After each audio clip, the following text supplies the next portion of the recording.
Hi guys, so welcome back to the newspaper analysis session brought to you by Island Eyes Ignite Foundation. ഇന്ന് നമ്മൾ discuss ചെയ്യാൻ വേണ്ടി പോകുന്നത് October 14 news articles ആണ്. So നമുക്ക് നോക്കാനായിട്ടുള്ള മേജർ ആയിട്ടുള്ള ന്യൂസ് ആർട്ടിക്കിൾസ് നമുക്ക് നോക്കാം. So first of all it's an explained article. നമുക്കറിയാം ട്രംപ് അദ്ദേഹം വിളിച്ചു കൂട്ടിയ ഒരു വലിയൊരു Gaza peace summit Sharm el Sheikh എന്ന് പറഞ്ഞൊരു സ്ഥലത്ത് വെച്ച് നടന്നു. ഏകദേശം വലിയൊരു ഒരു ഭൂരിഭാഗമായിട്ടുള്ള മേജർ കൺട്രീസിൻ്റെ ഹെഡ്സ് ഓഫ് ദ സ്റ്റേറ്റ്സ് ഒക്കെ വന്നിട്ടുണ്ടായിരുന്നു. പക്ഷെ നമ്മുടെ മോദിജി അങ്ങോട്ട് പോയിട്ടില്ല. അപ്പോൾ അതിനെ ബേസ് ചെയ്തിട്ടൊരു ഒരു ആക്ച്വലി എന്താണ് അവിടെ നടന്നത്, ഇനി അത് നടന്നതിന് ശേഷം ഇനി എന്തൊക്കെയാണ് ബാക്കിയുള്ളത്, ആ ഗാസ പീസ് സമ്മിറ്റ് എല്ലാം കഴിഞ്ഞ് എല്ലാം ഓക്കെ ആയോ എന്നുള്ള കാര്യം ഡിസ്കസ് ചെയ്യുന്നതാണ്. ഒരു എക്സ്പ്ലെയിൻഡ് ആർട്ടിക്കിളാണ്, അതായിരിക്കും നമ്മൾ ആദ്യം ഡിസ്കസ് ചെയ്യുന്നത്. പിന്നെ ദ ഹിന്ദുവിൽ ഇന്ന് വന്നിട്ടുള്ള ഒരു ഓപ്പൺ എഡിറ്റോറിയൽ ഉണ്ട്, ഒരു റെയിൽവേസിൻ്റെ കേന്ദ്രീകരിച്ചിട്ടുള്ള ഒരു ആർട്ടിക്കിളാണ്. Net zero emissions which is going to be achieved by the Indian Railways which is expected to achieve by 2030. അപ്പോൾ അതിനുള്ള ഇപ്പോഴത്തെ ഒരു പ്രോഗ്രസ് ഇവാലുവേറ്റ് ചെയ്യുന്ന ഒരു ആർട്ടിക്കിളാണ്. നല്ലൊരു ആർട്ടിക്കിളായിട്ട് തോന്നി. നമുക്ക് മെയിൻസിൻ്റെ ഒരു ആൻസർ റൈറ്റിങ്ങിന് പറ്റിയ ഒരു ആർട്ടിക്കിളാണ്. പിന്നെ ഹിന്ദുവിൽ തന്നെ വന്നിട്ടുള്ള 2 എഡിറ്റോറിയൽ ഉണ്ട്. ഇത് നമ്മൾ നേരത്തെ പറഞ്ഞിട്ടുള്ളതാണെന്നുണ്ടെങ്കിലും നമുക്ക് ജസ്റ്റ് എന്താണ് ഒരു പുതിയ പെർസ്പെക്റ്റീവ് ഉണ്ട്, നമുക്ക് ജസ്റ്റ് കണ്ടുപോകാം. പിന്നെ കുറച്ച് പ്രിലിംസുമായിട്ട് നമുക്ക് ബന്ധപ്പെട്ട് വരുന്ന ഒരു എൻവയൺമെൻറ്റ് റിലേറ്റഡ് ന്യൂസും ഇതൊരു എക്കണോമി റിലേറ്റഡ് ന്യൂസാണ്. പിന്നെ ഒരു റീസെൻ്റ്ലി ഒരു IAS officer who had resigned, he has joined political party. അപ്പോൾ അതിൻ്റെ ബേസ് ചെയ്തിട്ട് ഒരു ആർട്ടിക്കിൾ ഇന്ത്യൻ എക്സ്പ്രസ്സിൽ വന്നു, അതായിരിക്കും നമ്മളിന്ന് കാണാൻ വേണ്ടി പോകുന്നത്. Okay, so first of all നമ്മൾ പറഞ്ഞതുപോലെ ഗാസ പീസ് സമ്മിറ്റ് എന്ന് പറഞ്ഞിട്ട് ഈജിപ്റ്റ് ആൻഡ് USA ആയിട്ട് ഒരു ഷാർം എൽ ഷെയ്ഖ് എന്ന് പറഞ്ഞിട്ട് ഒരു ഈജിപ്ഷ്യൻ സിറ്റിയാണ്. അപ്പോൾ അവിടെ വെച്ച് ഒരുപാട് ലോകരാജ്യങ്ങളിലുള്ള ഹെഡ്സ് ഓഫ് ദി സ്റ്റേറ്റ്സ് ഒക്കെ വന്ന് നമ്മുടെ ഫ്രഞ്ച് പ്രസിഡന്റ് ഇമാനുവൽ മാക്രോൺ, നമ്മുടെ ഇറ്റലിയിലെ ജിയോർജിയ മെലോണി ഉൾപ്പെടെയുള്ള ഒരുപാട് ആൾക്കാർ അവിടെ വന്നിട്ട് they have signed A pre summit. അപ്പോൾ അതിനെക്കുറിച്ച് നമ്മൾ 2 എഡിറ്റോറിയൽസ് നമ്മൾ ഡിസ്കസ് ചെയ്തിട്ടുണ്ട്. അതിനകത്ത് എന്തൊക്കെയാണ് ഒരു 20 പോയിന്റ് പീസ് പ്ലാൻ എന്നുള്ള കാര്യങ്ങളൊക്കെ നമ്മൾ ഡിസ്കസ് ചെയ്തായിരുന്നു. അപ്പോൾ അതിനെ ബേസ് ചെയ്തിട്ട് ആ ഒരു പീസ് സമ്മിറ്റിന്റെ പാർട്ടായിട്ട് ബോത്ത് ഹാവ് അഗ്രീഡ് ആൻഡ് അതിനകത്ത് Hamas has release all the 20 hostages, Israeli hostages that they had held captive. അപ്പോൾ അവർ വിട്ടയച്ചതുകൊണ്ട് ഇസ്രായേൽ ഹസ് ഓൾസോ ആ ഒരു പ്ലാനിനനുസരിച്ച് ഒരു പ്രത്യേക ലൈൻ ഉണ്ട്. ആ ലൈനിൻ്റെ അതുവരെയുള്ള അവരുടെ ട്രൂപ്സിനെ വിഡ്രോ ചെയ്തിട്ടുണ്ട്. അപ്പോൾ ഈ ഒരു ഗാസ പീസ് സമ്മിറ്റിലെ ആ പ്ലാനിനെ it was actually signed by USA പാർട്ടായിട്ട് Donald Trump and leaders of Egypt, Qatar and Turkey. അപ്പോൾ ഇവരെല്ലാവരും കൂടെ ചേർന്നാണ് ഒരു ഡോക്യുമെന്റ് സൈൻ ചെയ്തേക്കുന്നത്. എന്താ പറയുക, declaring that the war is over. Trump ഭയങ്കര കാര്യമായിട്ട് ഇവിടെ വാർ തീർന്നിരിക്കുന്നു എന്നൊക്കെ പറഞ്ഞ് ഡിക്ലെയർ ചെയ്തു. അപ്പോൾ there is nothing much to explain in that. നമ്മൾ ആ പോയിന്റ്സും കാര്യങ്ങളൊക്കെ ഡിസ്കസ് ചെയ്തിട്ടുണ്ട്. അപ്പോൾ ഈ ഒരു ഇന്ത്യൻ എക്സ്പ്രസ്സിൽ ഇന്ന് വന്നിട്ടുള്ള ഒരു എക്സ്പ്ലെയിൻഡ് ആർട്ടിക്കിൾ ഡിസ്കസ് ചെയ്യുന്നത് തന്നെ after Sharm el Sheikh the easy part is over, now the peace plan test begins. അതായത് ഇതെന്ന് പറയുന്നത് തന്നെ നമുക്കിപ്പോൾ ട്രംപ് അദ്ദേഹം വലിയ കാര്യമായിട്ട് ദ വാർ ഇസ് ഓവർ എന്നുള്ള കാര്യമൊക്കെ വലിയൊരു ഒരു ഡ്രമാറ്റിക് രീതിയിൽ അങ്ങനെ ഡിസ്കസ് പറഞ്ഞിട്ടുണ്ടായിരുന്നു. ഈ ഒരു 20 ഹോസ്റ്റേജസും വന്നതിന് ശേഷം പുള്ളി ഇസ്രായേൽ പാർലമെന്റിനൊക്കെ അഡ്രസ്സ് ചെയ്തു. പക്ഷേ അതിനുശേഷം നമ്മൾ നോക്കുമ്പോഴത്തേക്കും നമ്മൾ കാര്യങ്ങളിലേക്ക് കിടക്കുമ്പോൾ നമുക്ക് എന്താ മനസ്സിലാവുന്നത്, ഈ ഹോസ്റ്റേജസിനെ റിലീസ് ചെയ്യാന്ന് പറയുന്നത് ഈ ഒരു ഗാസ പീസ് പ്ലാനിലെ പോയിന്റ് നമ്പർ 1 മാത്രമാണ്. ബാക്കി 19 പോയിന്റ് ഇനി കിടപ്പുണ്ട്, which is the more challenging part of this Gaza peace plan. അതെങ്ങനെ എക്സിക്യൂട്ട് ചെയ്യും എന്നുള്ള കാര്യമാണ് ഇതിനകത്ത് പറയുന്നത്. The heavy lifting comes now including the issues such as disarming of the Hamas, the security guarantees for Gaza and the far bigger task of rebuilding the destroyed enclave എന്ന് പറയുന്നത്. Like ഇപ്പോൾ നമുക്കറിയാം ഗാസയിലെ ഒരുപാട് നാശനഷ്ടങ്ങളൊക്കെ അവിടെ ലൈക്ക് അത് full റബിൾസ് ആണ്. Like അവിടെ മൊത്തം എല്ലാം ഡെമോളിഷ് ചെയ്യപ്പെട്ടിട്ട് ഒരു ഇൻഫ്രാസ്ട്രക്ചർ ഒന്നും ഇല്ലാത്തൊരു സ്ഥലമാണ്. അപ്പോൾ അവിടെ നമ്മളിത് എങ്ങനെ റീബിൽഡ് ചെയ്തെടുക്കും, ഈ ഹമാസിനെ ഡിസ്മാൻറ്റിൽ ചെയ്യാന്ന് പറയുന്നതൊക്കെ എങ്ങനെ നടത്തും എന്നുള്ള കാര്യമൊക്കെയാണ്. കാരണം ഭയങ്കര പെയിൻസ്റ്റേക്കിംഗ് ആയിട്ടുള്ള ഒരു പ്രോസസ്സാണ്. നമ്മൾ ആസ് ഇന്ത്യൻ സിറ്റിസൺസ് നമുക്കറിയാം പാർട്ടീഷൻ നടന്ന സമയത്ത് ഒരുപാട് ഹൊറോസ് ഓഫ് പാർട്ടീഷൻ തന്നെ നമ്മൾ പറയാറുണ്ട്. അപ്പോൾ അത്രയ്ക്കും ഒരു പെയിൻസ്റ്റേക്കിംഗ് ആയിട്ടുള്ള ഒരു പ്രോസസ്സാണ് ഈ ഒരു ഡിസ്പ്ലേസ്മെൻറ്റ് ഉണ്ടായിക്കഴിഞ്ഞാൽ വരാൻ വേണ്ടി പോകുന്നത്. അപ്പോൾ പ്രത്യേകിച്ച് ഒരു വാർ ടോൺ ആയിട്ടുള്ള ഏരിയയിൽ നമ്മൾ തിരിച്ച് ആൾക്കാരെ കൊണ്ടുവന്ന് അവിടെ പാർപ്പിച്ച് ഒരു നോർമൽ ലൈഫിലേക്ക് അത് കൊണ്ടുപോകുക എന്നുള്ളതായിരിക്കും ഏറ്റവും വലിയ ടാസ്ക്. അപ്പോൾ ഇതിനെക്കാട്ടിലും വലിയൊരു major question now it is going to come, who is going to govern the Gaza. Trump അദ്ദേഹം എന്തൊക്കെയോ കുറേ കാര്യങ്ങളൊക്കെ പറയുന്നുണ്ട്, ഒരു വലിയ കമ്മിറ്റി, പുള്ളി തന്നെ ചെയർ ചെയ്യാൻ പോകുന്ന കമ്മിറ്റി നമ്മൾ ആ ഒരു എഡിറ്റോറിയലിനകത്ത് കണ്ടിരുന്നു. പക്ഷേ ഇതൊക്കെ എത്രത്തോളം ഫ്രൂട്ട്ഫുൾ ആയിട്ട് വരും എന്നുള്ള കാര്യത്തിനകത്ത് നമുക്ക് നോക്കേണ്ടതായിട്ടുണ്ട്. ഹമാസും പാലസ്തീനിയൻ അതോറിറ്റിയും അതിനകത്ത് പറയുന്നില്ലല്ലോ. അപ്പോൾ ഈ ഒരു ഗാസ എന്ന് പറയുന്ന ആ ഒരു റീജിയനെ ആരായിരിക്കും അത് എന്താ പറയുക ഗവേൺ ചെയ്യാൻ വേണ്ടി പോവുക? കാരണം definitely there needs to be a governance system to run the ആ ഒരു അവിടുത്തെ സിവിലിയൻ കാര്യങ്ങളൊക്കെ റൺ ചെയ്യാനായിട്ട് നമുക്ക് വേണം. അപ്പോൾ there is a one vague reference to Palestinian statehood, പക്ഷേ ഒരു ടാഞ്ചിബിൾ ആയിട്ടുള്ള കമ്മിറ്റ്മെന്റ് ആ ഒരു ഗാസ പീസ് പ്ലാനിൽ കൊടുക്കുന്നില്ല. അപ്പോൾ ഇത് വെറുതെ ഒരു സ്പെക്ടക്കിൾ മാത്രമായിട്ടാണ് നിൽക്കുന്നത്. The problem with the spectacle likely to unfold in the Sharm el Sheikh is that എല്ലാവരും കൂടെ വന്നു, ലോകരാജ്യങ്ങളിൽ എല്ലാ ലീഡേഴ്സും വന്നു, വാറൊക്കെ കഴിഞ്ഞു എന്ന് പറയുന്നത് ഒരു വലിയൊരു സ്പെക്ടക്കിളായി മാത്രമായിട്ട് നിന്ന് പോകാൻ വേണ്ടി പാടില്ല. പക്ഷേ ഇപ്പോഴത്തെ രീതിയിൽ നമ്മുടെ ഫ്യൂച്ചർ ഇനി ചെയ്യാൻ വേണ്ടി വേണ്ട കുറേ കാര്യങ്ങളുണ്ടല്ലോ, അതൊക്കെ എങ്ങനെ നടക്കുമെന്ന് നമ്മൾ ആലോചിക്കുമ്പോൾ മിക്കവാറും ഇതൊരു സ്പെക്ടക്കിളായി മാറിത്തീരും. ഇതൊന്നും നടക്കാൻ വേണ്ടി പോകുന്നില്ല എന്നുള്ളതാണ് എഡിറ്റോറിയൽ എക്സ്പ്ലെയിനകത്ത് പറയുന്നത്. So none of the leaders have shared a vision of what to do next and they want to be just seen as following Trump. Trump പറയുന്നു, ട്രംപ് പോകുന്നു, ഞങ്ങളും കൂടെ പോയി എല്ലാം കൂടെ കൈയടിച്ച് പാസ്സാക്കി എന്നുള്ളൊരു മട്ടിലാണ് പോകുന്നത്. ബിക്കോസ് ഈ ഒരു മൊത്തം പ്രോസസ്സിൽ Palestinians have no voice in this peace plan and they were not even in the table. നമ്മൾ നേരത്തെ കണ്ടു ഇതിനകത്ത് ട്രംപും ഈജിപ്തും ഖത്തറും പിന്നെ വേറെ ടർക്കിയും കൂടെ ചേർന്നാണ് ഇത് സൈൻ ചെയ്തേക്കുന്ന ഡോക്യുമെന്റ്സ്. പക്ഷേ ഇതിനകത്ത് പാലസ്റ്റീനിയൻ അതോറിറ്റിയുടെ ഒരു കാര്യം പോലും വരുന്നത്. അദ്ദേഹം പോയിട്ടുണ്ട്, mister Abbas, the president of the Palestinian authority. പക്ഷേ ഒരു വലിയ റോൾ അവർക്ക് ഇതിനകത്തൊരു സേ വരുന്നതായിട്ടൊന്നും തന്നെ നമ്മൾ വായിച്ചിട്ടില്ല. So if Hamas refuses to disarm and relinquish control over Gaza, today is a little more than a temporary ceasefire എന്നുള്ളതാണ് ഒരു US-ലെ ഒരു എന്താ പറയുക ഒരു നിരീക്ഷകൻ പറഞ്ഞേക്കുന്നത്. So, ഇവിടെ basic question at the heart of this enduring conflict have been largely ignored by the so-called Trump's peace plan, because the issue of occupation of Palestinian territory by Israel and this inability of the global community to address this. കാരണം ഇത് 1948 മുതൽ തന്നെ തുടർന്ന് വരുന്നൊരു സാധനമാണ്. ഈ നാളിതുവരെ അതിനൊരു സൊല്യൂഷൻ കണ്ടെത്താൻ വേണ്ടി പറ്റിയിട്ടില്ല. എല്ലാവരും ടു സ്റ്റേറ്റ് സൊല്യൂഷൻ എന്ന് പറയുന്നതെന്നല്ലാതെ അതിനെങ്ങനെ കൊണ്ടുവരിക നമ്മൾ കണ്ടിരുന്നു. കുറേ നാളായിട്ട് കുറേ യൂറോപ്യൻ നേഷൻസ് പാലസ്റ്റീനിനെ റെക്കഗ്നൈസ് ചെയ്യുന്ന രീതിക്ക് നമ്മൾ കണ്ടിരുന്നു. അപ്പോൾ that is actually a step in the right direction. പക്ഷേ ഒരു എന്താ പറയുക, ആ ഒരു ഒക്കുപ്പേഷൻ ഓഫ് ബൈ ദി ഇസ്രായേലിനെ എങ്ങനെ മാറ്റി കൺവിൻസ് ചെയ്ത് പാലസ്റ്റീനിയൻസിന് ഒരു ടെറിട്ടറി കൊടുക്കും എന്നുള്ള കാര്യത്തിനെ കുറിച്ചൊന്നും ആർക്കും തന്നെ ഒരു ഐഡിയ ഇല്ല. ഇപ്പോൾ നമ്മൾ കണ്ടിരുന്നു ഇന്റർനാഷണൽ സ്റ്റെബിലൈസേഷൻ ഫോഴ്സ് എന്നുള്ള കാര്യം. ഇതിൽ ആരായിരിക്കും ട്രൂപ്സ് കോൺട്രിബ്യൂട്ട് ചെയ്യാൻ പോവുക, എങ്ങനെയായിരിക്കും ഇത് മാനേജ് ചെയ്യാൻ വേണ്ടി പോവുക, ഇതൊക്കെയാണ് ഒരു വലിയ ക്വസ്റ്റൻ എന്ന് നമ്മൾ അന്നത്തെ എഡിറ്റോറിയൽ ഡിസ്കസ് ചെയ്യുന്നു. അതേ കാര്യം തന്നെയാണ് ഈ ഒരു എക്സ്പ്ലെയിനകത്തും പറയുന്നത്. ഹൂ ഈസ് സപ്പോസ് ടു എന്താ പറയുക, ഈ ഒരു അറബ്സ് ആൻഡ് മുസ്ലിം സ്റ്റേറ്റ്സിനൊക്കെ ഉൾപ്പെടെ ചെയ്യാനായിട്ടുള്ള കാര്യങ്ങളിലൊക്കെ this is unlikely to make a dent without Hamas agreeing to disarm this.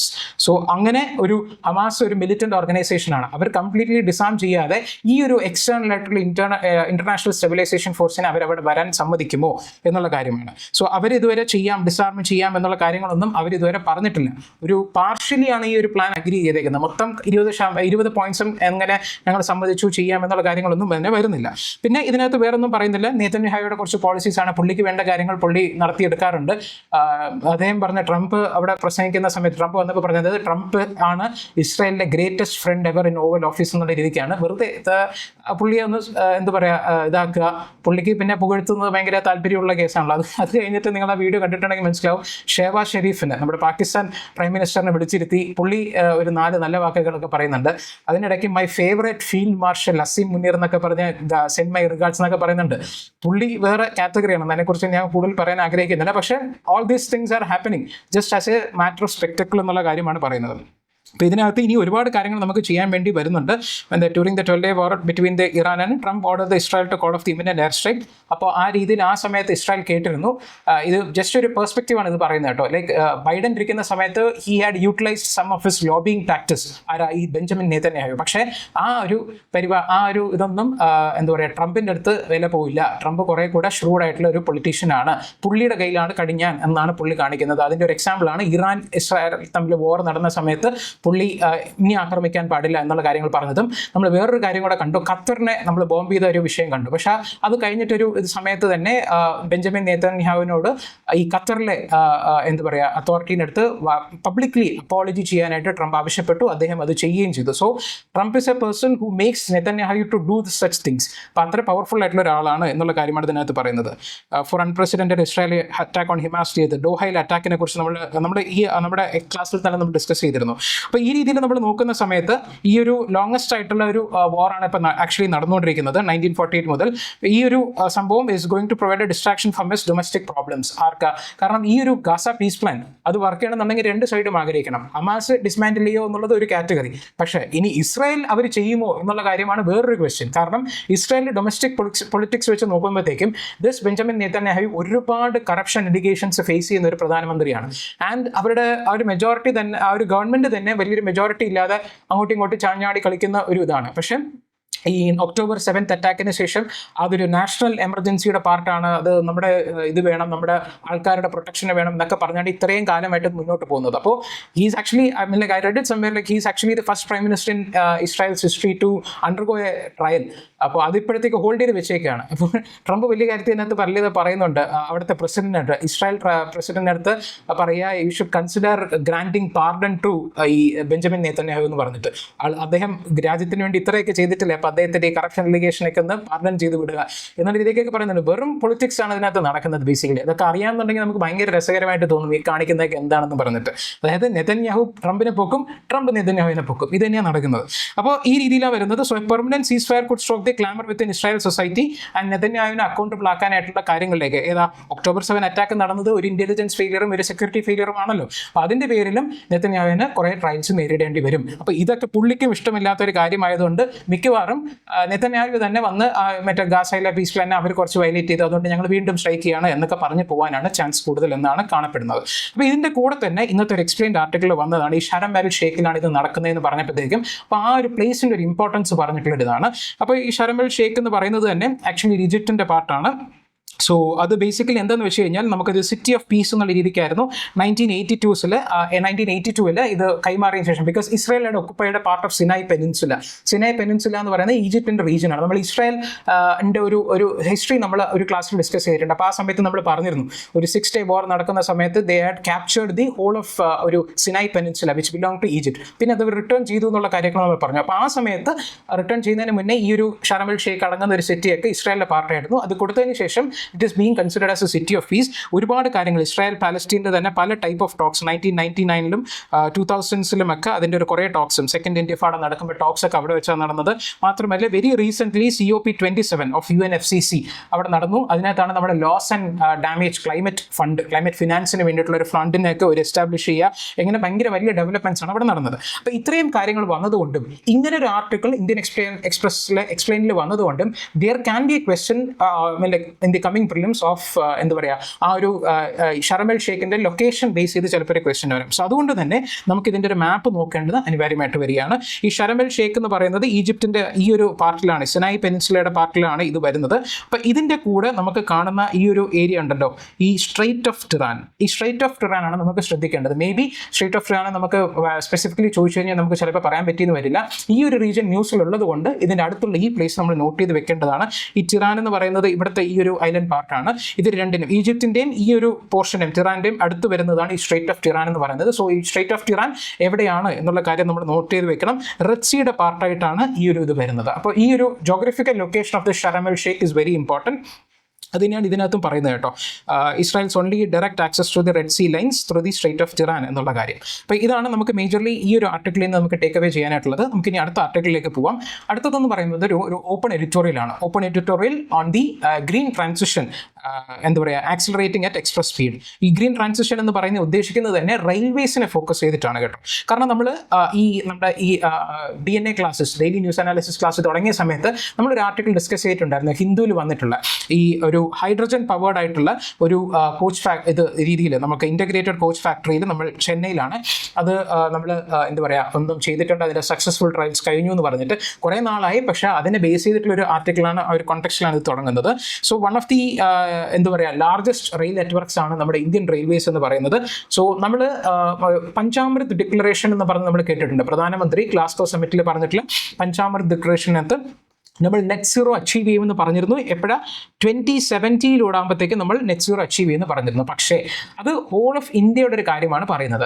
Indian റെയിൽവേസിന് specifically we have set a target of 2030 എന്നുള്ള കാര്യം. അത് 2023 നമ്മൾ സെറ്റ് ചെയ്യുന്നത്. ആ ടൈമിൽ PABയിൽ വന്നൊരു ന്യൂസ് ആർട്ടിക്കിളാണ് ഇവിടെ വെച്ചേക്കുന്നത്. അത്ര ഇമ്പോർട്ടൻ്റ് അല്ല, പക്ഷേ ഈ ഒരു ഡേറ്റ് നമ്മൾ അറിഞ്ഞിരിക്കണം. Indian railways have set the target of becoming net zero carbon emitter by 2030 എന്നുള്ള കാര്യം. ബാക്കിയുള്ളത് നമുക്ക് ഈ ആർട്ടിക്കിൾ തന്നെ പറയുന്നുണ്ട്. നമുക്ക് അതിനകത്ത് നോക്കാം. So this ambitious shift is not just limited to clean energy adoption but also extends to fundamental rethinking of the infrastructure, placing Indian Railways at the forefront.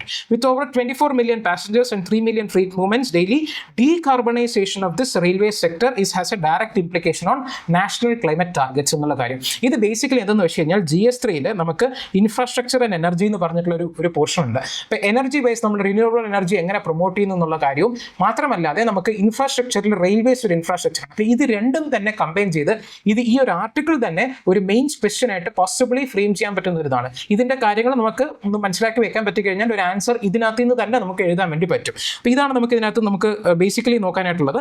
So in the last 10 years the railways has actually electrified close to 45,000 kilometers and over ഒരു 98% of this broad gauge stands electrified, reducing the diesel usage.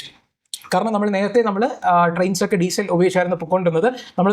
നമ്മൾ പറഞ്ഞിട്ടുണ്ട്, അതായത് നമ്മുടെ oil imports we are actually depending on 85% of our oil imports എന്നുള്ള കാര്യം. അപ്പോൾ ആ ഒരു മേഖലയിൽ നമ്മൾ എത്രത്തോളം ഡീകാർബണൈസ് ചെയ്യുന്നു, എത്രത്തോളം റിന്യൂവബിൾ കാര്യങ്ങൾ നമുക്ക് പുഷ് ചെയ്യാൻ വേണ്ടി പറ്റുന്നോ അത്രയും ഓയിൽ ഡിപ്പെൻഡൻസും നമുക്ക് കുറയ്ക്കാൻ വേണ്ടി പറ്റും.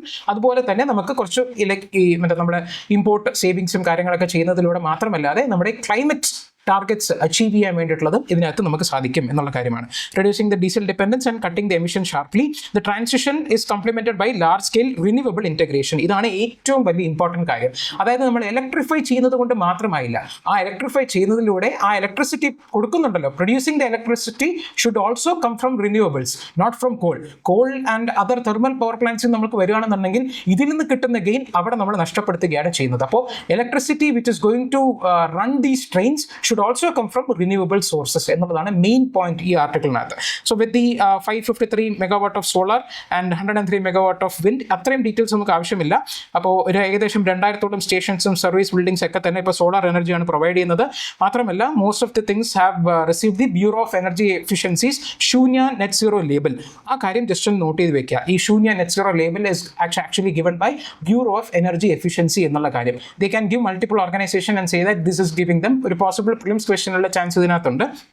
പിന്നെ right now we have actually accelerated this with the innovative practice of the first hydrogen powered train. അപ്പോൾ അതിൻ്റെ ഒരു പൈലറ്റ് റണ്ണും കാര്യങ്ങളൊക്കെ നടക്കുന്നത്. അതൊരു കൊമേഴ്ഷ്യൽ സ്കെയിലിൽ വന്നു കഴിഞ്ഞാൽ it is going to be a game changer എന്നുള്ള കാര്യമാണ്. അപ്പോൾ ഇതിനകത്ത് ബേസിക്കലി എന്താണെന്ന് വെച്ച് കഴിഞ്ഞാൽ നമുക്ക് ആ ഫ്രീറ്റ് മൂവ്മെന്റ് ഉണ്ടല്ലോ. ഫ്രീറ്റ് മൂവ്മെന്റ് എന്ന് പറയുമ്പോഴത്തേക്കും കാർഗോ എന്ന് മാത്രം മനസ്സിലാക്കിയാൽ മതി.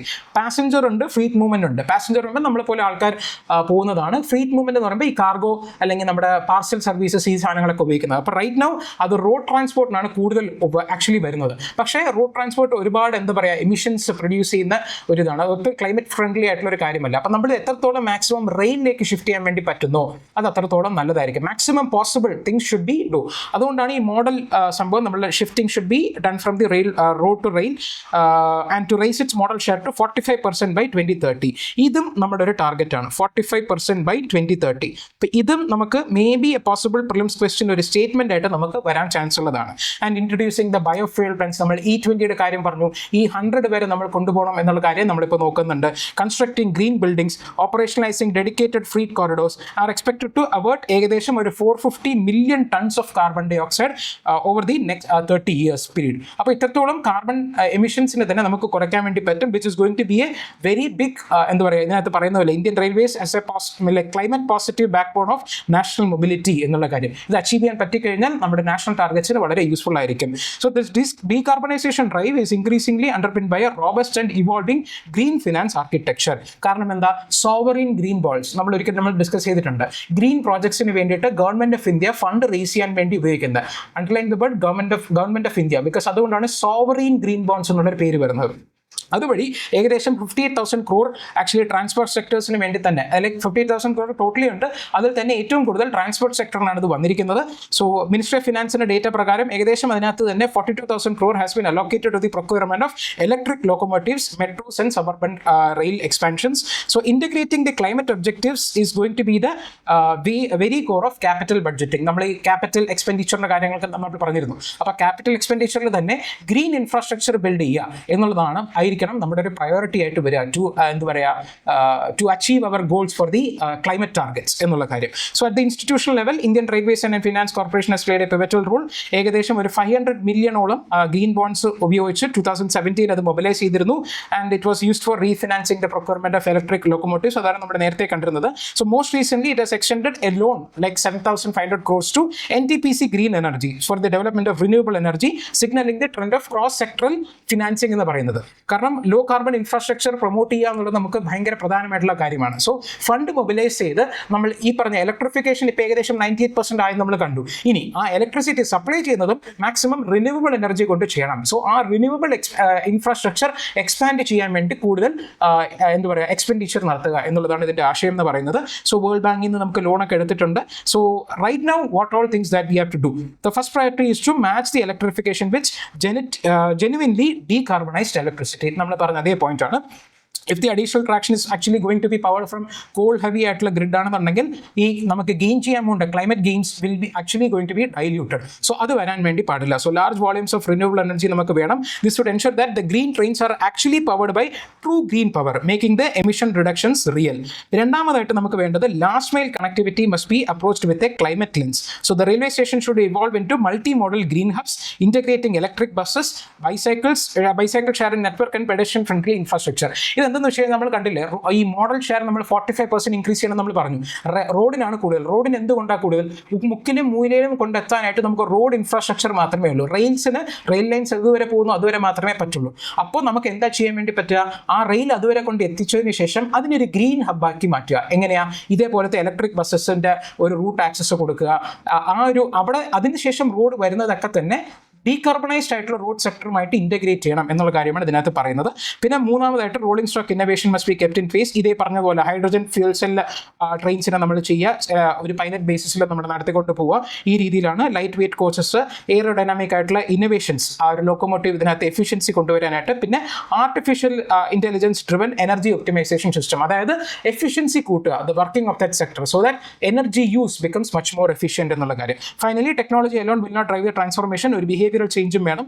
Passengers and business conscious participants in the should be made conscious participants in the climate action. So sustainable mobility തന്നെ പ്രൊമോട്ട് ചെയ്യാനായിട്ട് നമ്മൾ ഒരു ബിഹേവിയറൽ ചേഞ്ച്, നമ്മൾ സ്വച്ഛ് ഭാരത് മിഷൻ എങ്ങനെയാണോ സാനിറ്റേഷൻ കാര്യങ്ങൾക്ക് വേണ്ടി നമ്മൾ കൊണ്ടുവന്നത്, അതുപോലെ തന്നെ ഗ്രീൻ മൊബിലിറ്റി പ്രൊമോട്ട് ചെയ്യാൻ ഒരു ബിഹേവിയറൽ ചേഞ്ച് കൊണ്ടുവരിക എന്നുള്ള കാര്യമാണ്.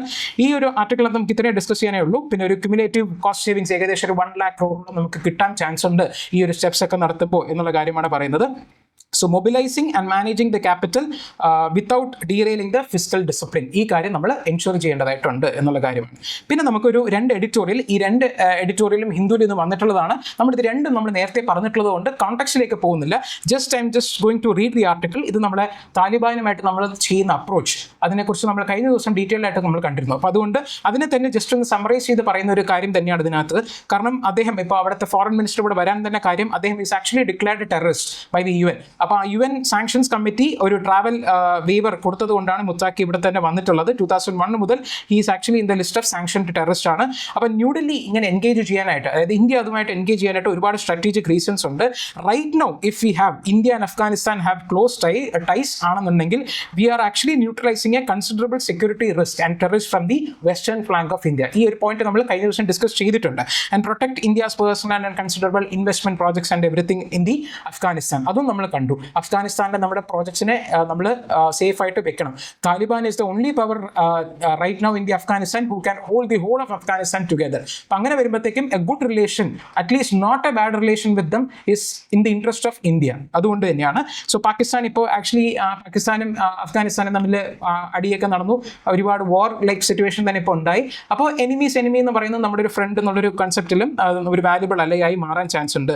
സോ ഗിവൻ ദാറ്റ് താലിബാനാണ് ഫുൾ കൺട്രോൾ ചെയ്യുന്നതുണ്ടെങ്കിൽ it would seem pragmatic to engage with them at the level the other regional powers are engaging. കാരണം നമ്മൾ കണ്ടു Russia has already recognized Taliban government. അപ്പോൾ നമ്മൾ India we have not recognized the Taliban government, പക്ഷേ നമ്മൾ നമ്മുടെ humanitarian ആയിട്ടുള്ള ആക്ടിവിറ്റീസും അവിടുത്തെ ഇൻഫ്രാസ്ട്രക്ചർ പ്രോജക്ട്സിനെ ചെയ്യാനും വെച്ച് നല്ലൊരു ബന്ധം പുലർത്തേണ്ടത് അനിവാര്യമായിട്ടുള്ള കാര്യമാണ് എന്നുള്ളതാണ് നമുക്ക് മനസ്സിലാക്കേണ്ടത്. Because Muttaqi has told that they will not allow its territory to be used against India എന്നുള്ള കാര്യം. അപ്പോൾ പക്ഷേ ഇതിനകത്ത് ചെറിയ കുറച്ച് കാര്യങ്ങൾ ഇഷ്യൂസ് ഉണ്ടായി. അദ്ദേഹം നടത്തിയ ഒരു പ്രസ് കോൺഫറൻസിനകത്ത് വുമൺ ആൾക്കാരെ കൊണ്ടുവരാൻ പറ്റത്തില്ല എന്നുള്ള കാര്യം പറഞ്ഞു. ഇതൊരു ജേർണലിസം ആയതുകൊണ്ട് അവരതിനെ ക്രിട്ടിസൈസ് ചെയ്ത് എഴുതിയേക്കുന്നു. India government actually missed an opportunity to raise voice against ആ ഒരു ഹ്യൂമൻ റൈറ്റ്സ് ഇഷ്യൂസിനൊക്കെ. പക്ഷേ നമ്മൾ വേറൊരു ആർട്ടിക്കിൾ നമ്മൾ തന്നെ കണ്ടിരുന്നു.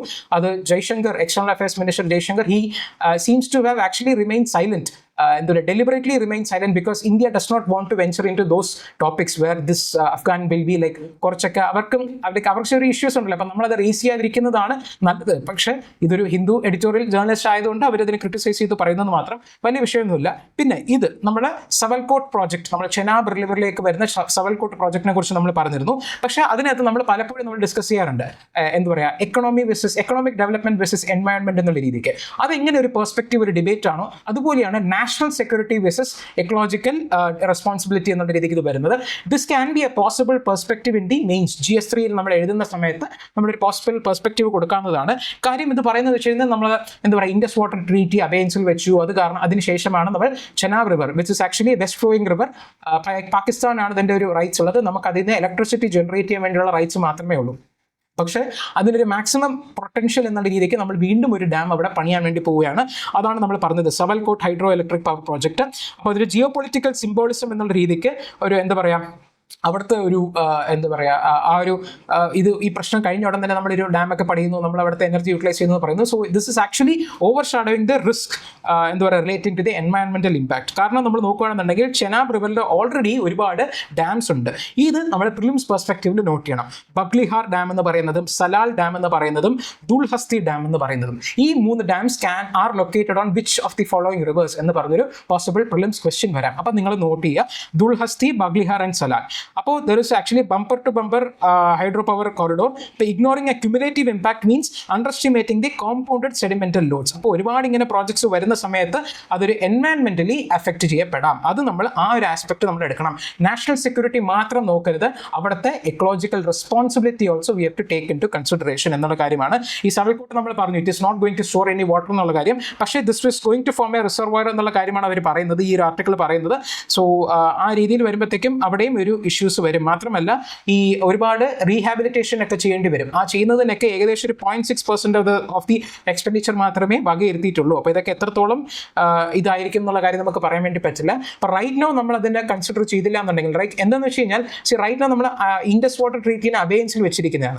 അതുകൊണ്ടാണ് നമുക്ക് ഇതിപ്പോൾ ഇങ്ങനെ നമ്മൾ ചെയ്യുന്നത്. അതായത് നമ്മൾ അതിന് മാനിക്കുന്നില്ല എന്ന് പറഞ്ഞങ്ങനെ വെച്ചേക്കാണ്. പക്ഷേ ഇത് നമ്മൾ കണ്ടിന്യൂഡ് ആയിട്ട് ഇങ്ങനെ ചെയ്ത് കഴിഞ്ഞാൽ maybe will be inviting a third party. Because Pakistan already issues raise ചെയ്ത് കഴിഞ്ഞു. ഇനി മൂന്നാമതൊരാൾ ഈ ഒരു പ്രശ്നത്തിൽ ഇടപെട്ട് നിങ്ങൾ ചെയ്യുന്നത് ശരിയല്ല. കാരണം ഒരു റിപ്പാരിയൻ സ്റ്റേറ്റ്, അതാണ് ഇതിനകത്ത് പറയുന്നത്, ക്രെഡിബിലിറ്റി ആസ് എ റിപ്പാരിയൻ സ്റ്റേറ്റ്. അതായത് വാട്ടർ ഷെയർ ചെയ്യുന്ന 2 സ്റ്റേറ്റ്സിനെയാണ് റിപ്പാരിയൻ സ്റ്റേറ്റ്സ് നമ്മൾ പറയുന്നത്.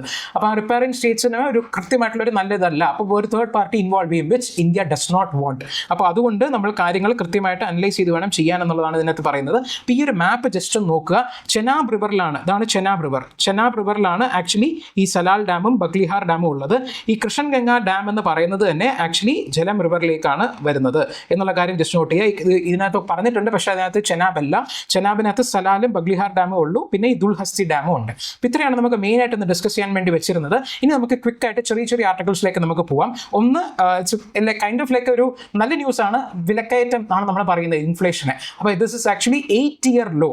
8 വർഷത്തിൽ ഏറ്റവും ലോവസ്റ്റ് ആയിട്ടുള്ള ഇൻഫ്ലേഷൻ റേറ്റ് ആണ് ഇന്ത്യയിൽ ഇപ്പോൾ ഉള്ളത്, 1.54% എന്നുള്ള കാര്യം. അപ്പോൾ ഇത് ആക്ച്വലി നമുക്ക് വിലക്കയറ്റം അത്രയ്ക്ക് കൂടുന്നില്ല എന്നുള്ളതാണ് നമുക്ക് മനസ്സിലാക്കാൻ വേണ്ടി പറ്റുന്നത്. പക്ഷേ നമ്മൾ എക്കണോമിക്കൽ ടേംസിൽ നമ്മൾ കൂടുതൽ എക്കണോമിക് ക്ലാസ്സിലായിരിക്കും നമ്മൾ പഠിക്കുന്നത്.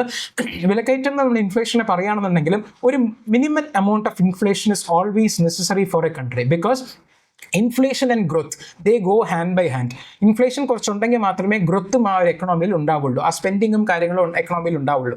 അപ്പോൾ അതുകൊണ്ട് തന്നെ ഈ ഒരു 1.54 എന്ന് പറയുന്നത് അത്ര നല്ല ന്യൂസ് അല്ല ഇൻ എക്കണോമിക് ടേംസ് നമ്മൾ പറയുകയാണെങ്കിൽ. കാരണം എന്ന് വെച്ച് കഴിഞ്ഞാൽ ഈ നമ്മൾ ഇന്ത്യയുടെ ഒരു ഇൻഫ്ലേഷൻ ടാർഗറ്റിംഗ് പോളിസി എന്ന് പറഞ്ഞൊരിതുണ്ട്. അതായത് 2014 മുന്നേ ആക്ച്വലി വേറൊരു ഫ്രെയിംവർക്ക് ആയിരുന്നു. അത്രയും ഡീറ്റെയിൽസിലേക്ക് നമുക്ക് പോകേണ്ട.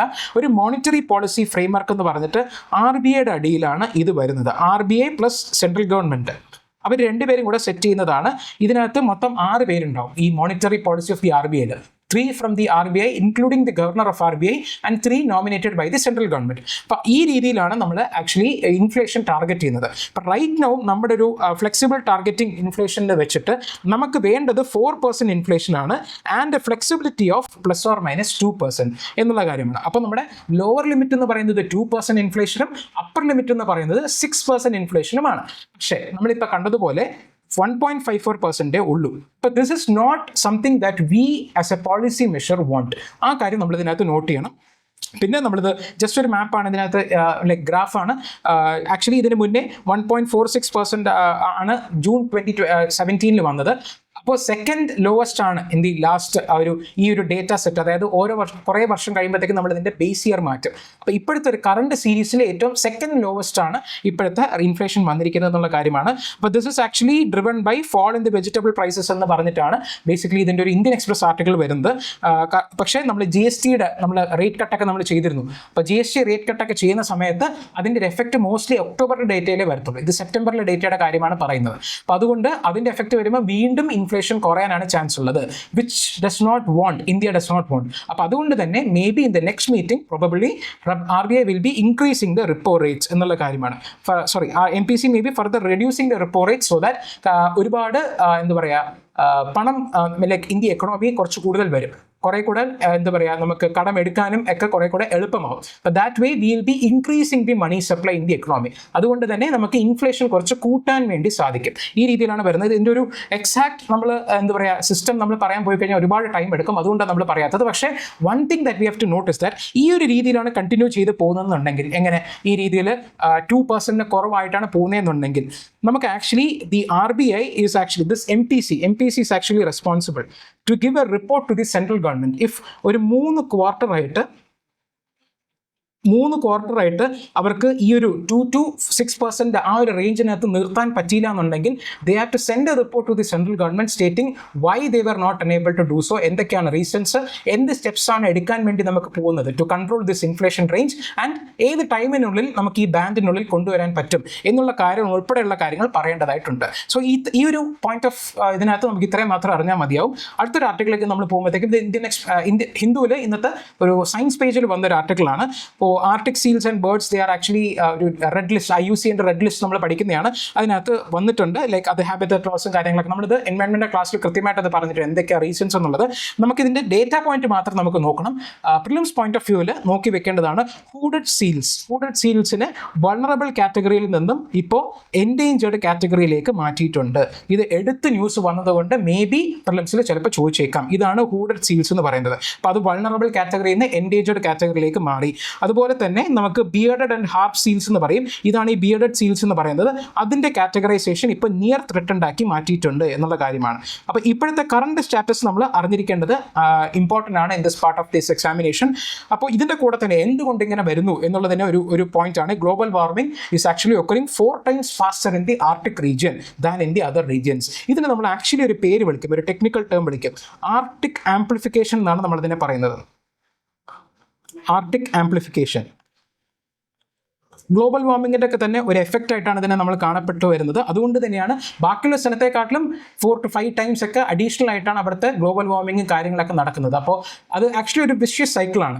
നമ്മൾ ആക്ച്വലി സ്നോ ഇതിങ്ങനെ കുറഞ്ഞ് ഒരുപാട് മെൽറ്റായി പോകുമ്പോഴത്തേക്കും നമ്മൾ റിഫ്ലക്റ്റ് ആവുന്ന സൺലൈറ്റ് കുറയും, അബ്സോർബ് ചെയ്യുന്ന ഇത് കൂടിക്കൊണ്ട് വരും. അപ്പോൾ അത് വീണ്ടും ടെമ്പറേച്ചറിനെ റൈസ് ചെയ്ത് വീണ്ടും കുറേ സ്നോ മെൽറ്റിംഗ് ഒക്കെ നടക്കുമ്പോഴാണ് ഈ കോമ്പൗണ്ടഡ് എഫക്റ്റ് വരുന്നത്. അപ്പോൾ അതുപോലെ തന്നെ ഇതാണ് ഇതിൻ്റെ മെയിൻ ഇഷ്യൂ. അതുകൊണ്ട് തന്നെയാണ് ഇതിൻ്റെ ഈ എന്താ പറയുക കാറ്റഗറൈസേഷൻ ഇപ്പം മാറിക്കൊണ്ടിരിക്കുന്നത്. അത് പക്ഷേ ഒരു ചെറിയൊരു ഗുഡ് ന്യൂസ് ഉണ്ട്.